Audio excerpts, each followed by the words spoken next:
Hey guys, I'm Dov, and it is that time of year again. Creative Assembly has released a trailer for the new DLC, The Shadow and the Blade, so let's go ahead and have a look. I'm going to watch it here with you all. If you haven't watched it already, go ahead and click the link in the description to go to the official Total War YouTube video. But let's go ahead and get started. The Siege Arc Ship!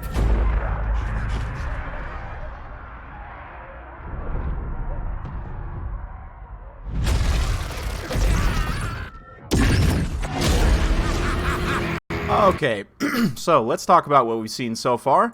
Right off the bat, you're going to see these guys drilling through the wall. This is a new weapon team. I believe they're called Warp Grinders. They can actually, like, attack walls and stuff. But yeah, they are a new melee weapon team. And then you're going to see another weapon team right here. This is the Poisoned Wind Mortars. They're essentially like... yeah, they use like the death globes, and they shoot them out of these big mortars, so they have much longer range. I don't know exactly what the effect is going to be, but let's go ahead and keep going. And here we have the Mr. Blade himself, Malice Darkblade, very beloved character for the Dark Elves, and you can see in the background there are some new Dark Elf units as well. This is a Bloodrack Medusa. It's a monster. A new monster type for the Dark Elves. You need me, Darkblade. All arrogant pride end this miserable existence. Shut up, demon! Okay, so there you can hear he's talking to Zarkan, which is the demon that possesses Malice. Malice, without me, we both die here. And there we get a nice shot of the Deathmaster as he starts to cleave through some Dark Elves. I believe this is a new Dark Elf hero. I don't think I've seen this shield before, and it does look like he's carrying some kind of a pole arm. It doesn't look like a Dread Spear, so I'm thinking that this is a new Dark Elf hero. Imprisoned within your flesh is a power that And there we've got the Bloodrack Medusa once again. mortals would kill for. And here's a new Skaven unit. You can see this guy's got a little Naginata here. Almost like a little glaive looking thing. He's got a couple vials of poison. Hate is our gift to one another. Malice. Oh, kissy face with the demon. With hate, all things are possible.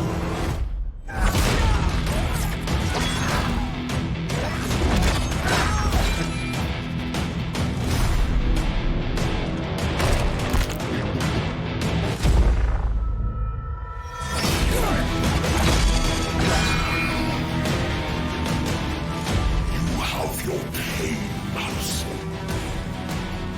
but your soul belongs to me.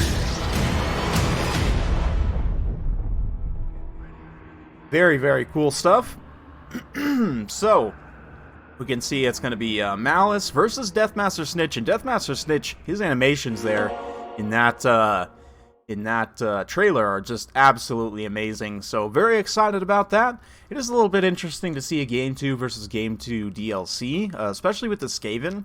Not sure exactly what that means for the dwarves. We'll probably talk about that more another day. But let's go ahead and go on over to the FAQ first. And we'll talk about a few things here. This is on TotalWar.com, the blog. You can also find links on their social medias as well. You know, Facebook, Twitter, whatever. But let's go ahead and have a look. So, Shadow and the Blade, latest Legendary Lord pack. Obviously, Malice Darkblade and Deathmaster Snitch, as we know. They will both be coming to New and Old World. You know, all the good stuff. Quest chains, items, all that jazz. New units and so on. And, yeah, the demon Zarkan, Drinker of Worlds, escaped his eternal prison, only to be bound by Malice. And, yeah, sensing the potential of this demonic entity, the Night Lord of Clan Eshin has dispatched his most trusted assassin, Deathmaster Snitch, to track down the demon and uncover his true power. So there's going to be kind of a narrative around Zarkan, and you'll be sort of working towards that, I suppose. Very fun stuff. Yeah, Hag Rafe is going to be Dark Elves, Clan Eshin, obviously, for Skaven. For Dark Elves, you've got Lethal Chariots, very interesting, that my Inner Cirtha Ek approves, and Pain-Racked Medusae, so that's cool, we saw the Medusa already. Cunning Stealth Magic, so a new lore of magic, it looks like, for Skaven. Warp-infused weapon teams, and Deadly Covert Infantry for the Assassin-inspired units of Clan Eshin, so like that little Naginata boy we saw there. New Elite Regiments of Renown, of course, and we'll head on over to the Steam page in just a moment. So it's going to be released on the 12th of December. 10% discount if you pre-purchase. It'll be available both in Vortex and Mortal Empires. And yeah, again, we have a list of the units here. It looks like Scourge Runner Chariots, Bloodrack Medusas, and Bloodrack Shrines. So not only the Medusas themselves, but you're also going to be able to take them on the support wagon as well. As for the Skaven, they've got Eshin Triads. I'm guessing that's the Naginata boys, Poison Wind Mortars, and Warp Grinder weapon teams. For the full list of details, yeah, see the Steam page, which we'll be taking a look at in just a moment. So, you know, there's a whole possession mechanic here. I'm not going to go too deeply into this. You guys will see more about this later. Darkblade's Expedition, he does kind of have like a hybrid start, where you maintain control of settlements both in Nagorond and like on the other side of the world. You kind of have a choice of if you want to keep them or go with one or the other. Yeah, Mort Sarkhan nonsense. Yeah, because there's a transformation ability, they are talking here about Transformation of Kadan, which of course in tabletop actually turns your caster like into a beast. Transformations are permanent, however, in battle. There's no way to transform back currently, so not confident that losing a Lord of Beastcaster for a Feral Manticore was a good trade within the current meta of the games. They decided to maintain the current implementation of that spell. That's fine with me. You know, if they do figure out a way to have them change back, then that could potentially be cool, to have your caster actually, like, change into a Manticore. But, like, let's say for the Lord of Beastcaster for the Empire, for example, if he's up on a Griffin, I mean, changing him into a Manticore is actually just going to make him a little bit weaker. So, yeah, I kind of understand that. Deathmaster brings some brand new mechanics as well. You've got Shadowy Dealings. He's got very strong agent actions. Yeah, numerous Shadowy Dealings actions against their rivals on campaign with 100% success, so very strong. You also have contracts that you get, and you can go assassinate people. There will be an Old World update. Well, not necessarily an Old World update to a faction, but there is going to be some updates. We will have a patch, which they'll provide more information on closer to release. And this is the part that perhaps I personally, and granted I am very biased, am most excited for, and we're going to be talking more about this later, but the free content that will be released with this DLC is a new free LC Legendary Lord for BRETONNIA, Rapunzel de Lyonesse. She's kind of like a Joan of Arc type character for BRETONNIA, so get excited about that. I know even if you're not a big fan of Dark Elves or Skaven, a new free Legendary Lord for BRETONNIA, bringing them up to 4 Legendary Lords in total, is just awesome. I'm super, super happy to see that, and it does open up some possibilities as well for some additional free LC Lords for some of the Game 1 factions. So we'll talk more about that on another day, but I just thought I would point that out and highlight this specifically, that BRETONNIA is also getting a new free Legendary Lord in this update, so get excited about that. Let's go on over to the Steam page here. We can kind of look through some of these beautiful screenshots that they have up, and yeah, I'm quite excited. I mean, I like Skaven. I'm not the biggest fan of Dark Elves. They're alright, but certainly I'm a big fan of Chariots, so I'm excited to check out the new Chariots there. You're going to see a lot of the same information here, but yeah, again, new Chariots, Medusae, all that fun stuff, rat assassins, ninja rats, and so on. So, yeah, talks a little bit more about here. You guys can definitely, I'll have a link to the Steam page as well, so you guys can go check this out for yourselves, of course. But, yeah. So this has a little bit more information on what you're going to be getting in terms of new units and so on. So it looks like, yeah, Malice Darkblade, High Beastmaster is a new unique generic lord. Let's see here, or not necessarily unique, but yeah, generic lord rather. Let's see here. Probably going to be good for buffing up like dragons, hydras, other beasts like that. So it should be interesting to see his abilities. And yeah, like I said earlier, that guy did look like a hero, and that is the Master. It's the Dark Elf generic melee hero, sort of the Dark Elf noble. That was not yet in the game, so he's going to be added. Scourge Runner Chariot. Quick and deadly. Let's see here. Equipped with powerful harpoons, so they should have a anti-large type missile attack. Interesting. I don't know that we've ever had necessarily an anti-large chariot, but that's very interesting. Bloodrack Medusa. Let's see here. Terrifying sight, so definitely causes fear and terror. These writhing horrid creatures are best positioned behind the front line to maximize their powerful ranged attacks, decimate foes. Okay, so they're kind of like a hybrid ranged melee monster. Should be very interesting to see. Bloodrack Shrine is the Medusa up on the shrine here. It's got some passive, Aura of Agony and Aura of Ardor, so it should be interesting to see what effects those have. And elevated position, she again has the ranged attack, better vantage point from that elevated position. Looks like a Bloodrack Medusa Regiment of Renown here. Siren of Red Ruin.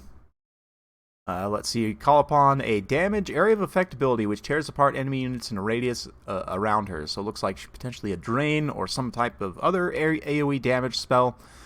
Interesting. Ravagers of Rakarth is a Scourge Runner Chariot Regiment of Renown. Let's see, always thirsting for new quarry. Anti-large chariot is additionally armed with barbed nets that allow that slow enemy units in order to increase its killing potential. Interesting. So it looks like it's have a potentially AoE slow or something. Crows of Cain, ROR Harpies, because this is what everyone asked for, right? Regiment of Renown Harpies, let's see. They provide regeneration abilities in exchange for damage dealt, so they, looks like they'll probably have a regeneration in melee effect. That, yeah, looks pretty cool, regenerating Harpies. I'm a big fan of that, and a Harpy Regiment of Renown tool should be very cool. For the Skaven, we've got the Shadowy Dealings, Clan Contracts, again, Deathmaster Snitch, obviously going to be a very strong assassin-type character, excels at fighting other characters, armed with Weeping Blades. You'll see a lot of the new stuff here has Weeping Blades, but Master Assassin, he's kind of the generic Snitch. He has a ranged attack, a ranged shuriken attack that has poison, and yeah, very good stuff. Eshin Sorcerer, he is the new caster for the new Lore of Magic, Lore of Stealth, and yeah, support their allies, focus on sneakiness and controlling the battlefield. Should be very fun. Eshin Triads, not only the devout apprentice assassins, yeah, sent to the rank of Triad, well-drilled and deadly. These warriors are a versatile alternative to their Clan Rat and Storm Vermin brethren, and are best utilized from behind the front flanks. It's excelling at exploiting gaps and weaknesses in the enemy lines. Their armor isn't the strongest. They make for it with Vanguard deployment and stock capabilities which enhance their sneakiness, and then the Poison Wind Mortar as well. These mobile rat portable mortars act with a payload of poisoned wind globes which can be fired at much greater distance than their Globadier equivalents, capable of causing the enemy damage over time as they choke on the deadly warp stone gas. This unit excels at damaging a wide swath of the enemy at once. So yeah, looks like it has some kind of a dot effect. Warp Grinder weapon teams, already highlighted these guys. They can attack walls and so on. They have powerful activated abilities as well. Their drills can destroy the toughest of armor. And yeah, it should be very interesting. The Death Globe Mortars, this is an ROR of the Poison Wind here. Rare and infernal devices fire special airburst globes from great distances that explode in midair and inflict devastating armor-piercing damage on all units unfortunate enough to be caught in their line of fire. Very cool. Death Squad, Death Runner Regiment of Renown, so that's a new one. Death Squad are most elite among their rank and excel at acts of espionage. Lightly armored but highly mobile, this unit is capable of outputting great amounts of armor-piercing damage with their trusty Weeping Blades, as well as making use of their elite combat agility in order to become even harder for the enemy to hit in return. Very cool. And then Iksha's Triads, the ROR Triads here, they follow the teachings of Iksha Fastclaw, who was once the Night Lord of Clan Eshin. Exhibiting deadly anti-large capabilities, they have the ability to summon a decoy of themselves on the battlefield, making them ideal for deceiving the enemy while both attacking and retreating. So yeah, it sort of goes through the regiments of renown as well. Should be very, very cool. I'm quite excited to get my hands on it and show you guys some of the new stuff. So get excited about that. That's pretty much all I had for today, so let me know your thoughts in the comments down below. Hopefully you guys enjoyed when watching this quick news update. Again, I've got links to everything down in the description below, so be sure to check it all out for yourself. Yeah, that's about it for me. Thank you very much for watching. If you do enjoy this type of content, be sure to like, subscribe, hit that bell notification button, so every time I upload a new video, you'll be notified. Thanks again for watching, and we'll see you next time.